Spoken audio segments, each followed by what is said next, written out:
చాలా గొప్ప బృహత్తర కార్యక్రమం చేశారు బెల్ట్ షాపులు తీసి. I appreciate.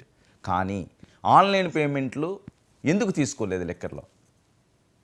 ఇప్పుడు ఒక్కటి సార్, ఇప్పుడు అది చెప్తాను సార్, దానికి కూడా చెప్తాను. ఇప్పుడు గతంలో కూడా ఇంకోటి కూడా చెప్తున్నాను సార్, వాళ్ళు చేసినటువంటి స్కామ్స్ లో ఆ ప్రివిలేజ్ ఫీ రద్దు చేశారు కదా. 1300 కోట్ల రూపాయలు సంవత్సరానికి ప్రభుత్వానికి నష్టం వచ్చేది. అంటే అది నివేదిక చెప్తాను సార్. ఇప్పుడు అదేదో నేనేదో మాట్లాడుతుంది కాదు. బట్ వైసీపీ ఉన్నప్పుడు పాలనలో చూస్తే మరి సార్ ఈ 40 బెల్ట్ షాప్ రద్దు చేయడం జరిగింది, పర్మిట్లని రద్దు చేయడం జరిగింది. లిక్కర్ అవుట్లెట్స్ చూస్తే 4380 నుంచి 2930. కాదు సార్, ఇప్పుడు ఈ కేసుల గురించి అడుగుతుంటే మీరు ఎప్పుడు చెప్తారు ఏంటండి? ఎక్కడ అవినీతి జరుగుతుంది, ఎక్కడ లాభాలు వాళ్ళకి చేకూర్చారు, ఎక్కడ వాళ్ళు మాకు లంచాలు. సరే సరే, ఇప్పుడు ఏం లేదు, రెడ్ బుక్ రాజ్యాంగం అంతే సింపుల్ గా ఒక మాటలో అయిపోయింది, అంతేనా? ఒక్క నిమిషం సార్. ఇప్పుడు ప్రభుత్వానికి గతంలో 16,912 కోట్లు వస్తే మేము అధికారంలోకి వచ్చిన తర్వాత 24,760 కోట్లు మరి ప్రభుత్వానికి కూడా ఆదాయాన్ని చూపించాం. మీరు ఎలా తీసుకున్నాము లేదా డైరెక్ట్ గా చెల్లింపులు అనేటువంటిది రకరకాలుగా చేస్తారు. ఇప్పుడు ఈ ఆరోపణలు ఆల్రెడీ సిసిఐకి వెళ్ళింది సార్. సిసిఐకి ఆల్రెడీ ఈ కంప్లైంట్ అనేటువంటిది మీకు ఐడియా ఉంది కదా sir, competition commission of India దానికి వెళ్ళింది. ఈ ఆరోపణలను కూడా వాళ్ళు తోసిపుచ్చడం జరిగింది. ఇప్పుడు ఎలాంటి ఇది జరగలేదు, ఇందులో అవకతవకలు జరగలేదని తోసిపుచ్చింది. మీరు చాలా స్పష్టంగా మీరు రిపోర్ట్ చూసుకోవచ్చు. 2022 సెప్టెంబర్ 19న వాళ్ళు ఇచ్చినటువంటి రిపోర్ట్ కూడా ఒకసారి చెక్ చేసుకోవచ్చు. ఓకే ఏం లేదండి. ఓకే, రెడ్ బుక్ రాజ్యాంగం సింపుల్ గా చెప్పేశారు కదా ఒక మొక్కతోటి. మీరు అంతే కదా భావిస్తున్నారు?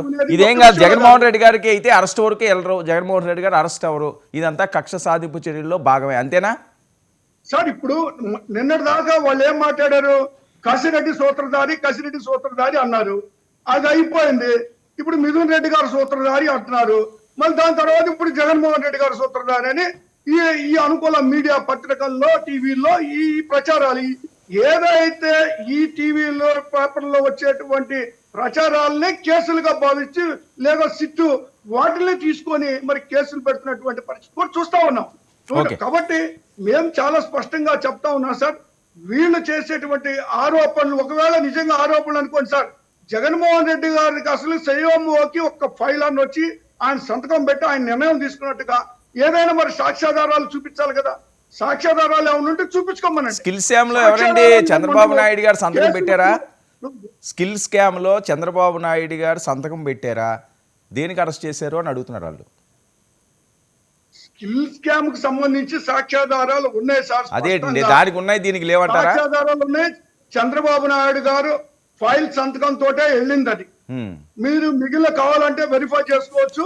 ఆ రోజు కోర్టు ముందు కూడా పెట్టడం జరిగింది. విద్యాసాగర్ గారు, నేను ఒకటే చెప్తున్నాను సార్, ఇప్పుడు వాళ్ళు డిసైడ్ అయిపోయారు, వైసీపీ నాయకులందరినీ కూడా కేసుల్లో ఇరికించాలని, ఏదో ఒక కేసులో ఇరికించాలని గత వాళ్ళు అధికారంలోకి వచ్చిన దగ్గర జరుగుతున్నాయి. వీటన్నిటికీ ఖచ్చితంగా మూల్యం చెల్లించుకోవాల్సి వస్తుంది రాబోయే రోజుల్లో. ఈ విచారణ జరగని కోర్టులో మేము నిరూపించుకుంటాం, మేము తప్పు చేయలేదు అని కోర్టులో మేము నిరూపించుకుంటాం. ఇప్పుడు కేసులు పెట్టినంత మాత్రాన దాన్ని మీరు నిరూపణ అయినట్టుగా మీరు మాట్లాడటం, కొందరు టీవీలో మాట్లాడుతూ ఉంటే అది సరైన పద్ధతి కాదు. భారతి గారి పేరు కూడా వస్తుంది, మాట్లాడతారు. ఇప్పుడు మాట్లాడేదానికి ఏముంది సార్, ఎన్నైనా మాట్లాడతారు. ఇప్పుడు జగన్మోహన్ రెడ్డి గారి గురించి మాట్లాడుతున్నారు, భారతి గారి గురించి కూడా మాట్లాడుతున్నారు. కాబట్టి ఇప్పుడు వాళ్ళు ఏదైనా మాట్లాడతారు, ఏ కేసు అయినా పెడతారు. వాళ్ళు ఏ కేసు పెట్టినా ఏం మాట్లాడినా మేము ఎదుర్కోవడానికి సిద్ధంగా ఉన్నాము. అది చట్టం.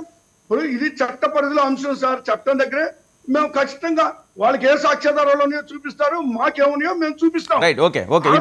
మాట్లాడాలి తప్పితే అనవసరమైనటువంటి మాటలు, అనవసరమైనటువంటి ప్రేలాపనలు చేయడం సరైన పద్ధతి కాదు. వాళ్ళని కేసులు పెట్టుకోమనండి, ఎన్ని పెట్టుకుంటారో అని కేసులు పెట్టుకోమనండి. మేము ఖచ్చితంగా మేము విచారణ ఎదుర్కొంటాము, మా నిర్దోషిత్వాన్ని నిరూపించుకుంటాం.